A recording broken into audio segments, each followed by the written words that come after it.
वृंदावनपुर घने जंगलों से घिरा एक पवित्र गांव था, जहां देवी शेषनाग की एक प्राचीन गुफा थी। इस मंदिर की रक्षा करती थी इच्छाधारी नागिन विंध्यवली, सौंदर्य, शक्ति और समर्पण की मूर्ति। उसकी आंखों में चांदी सी चमक और आवाज में मंत्रों जैसी मधुरता थी। विंध्यवली का प्रेमी था नागराज अर्जुन, जो स्वयं एक इच्छाधारी नाग था। दोनों नागमणि की रक्षा करते थे, जो ब्रह्मांड की 7 शक्तियों में से एक मानी जाती थी। लेकिन स्वार्थ और लालच की दुनिया में अमृतत्व की चाहत रखने वाला एक तांत्रिक था, काल भैरव।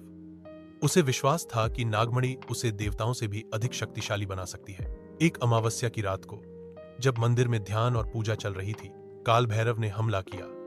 उसने काले मंत्रों से सर्पों को घायल कर दिया। अर्जुन ने नागमणि की रक्षा करते हुए काल भैरव से युद्ध किया, लेकिन तांत्रिक की छल विद्या से मारा गया। विंध्यवली ने तड़पते हुए अर्जुन को अपनी गोद में मरा पाया। क्रोध में उसकी आंखें रक्तिम हो उठीं। उसने शाप दिया, हे काल भैरव, अगला जन्म चाहे मेरी आत्मा को कितना भी कष्ट दे, मैं तुम्हारे विनाश के लिए लौटूंगी। जब तक तुझसे नागमणि का अपमान और मेरे प्रेमी की हत्या का बदला नहीं लूंगी, मेरी आत्मा को शांति नहीं मिलेगी। और फिर वह चिरनिद्रा में चली गई।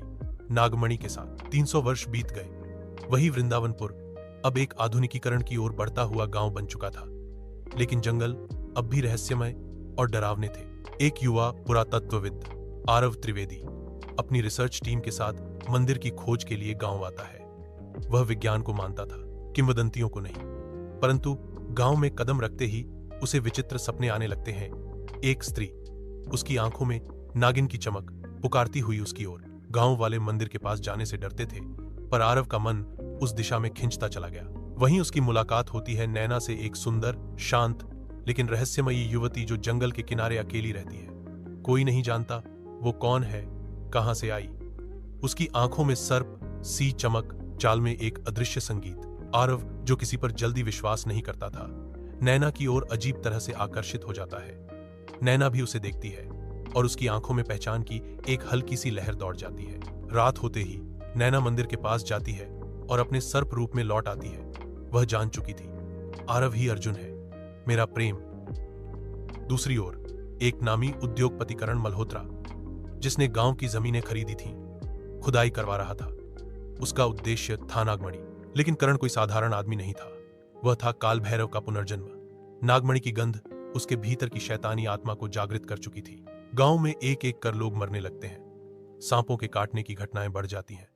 रात में मंदिर से मंत्रों और सर्पों की आवाजें आती हैं। गांव में अफवाह फैलती है, नागिन लौट आई है। आरव और नैना मंदिर के रहस्य को उजागर करने की कोशिश करते हैं।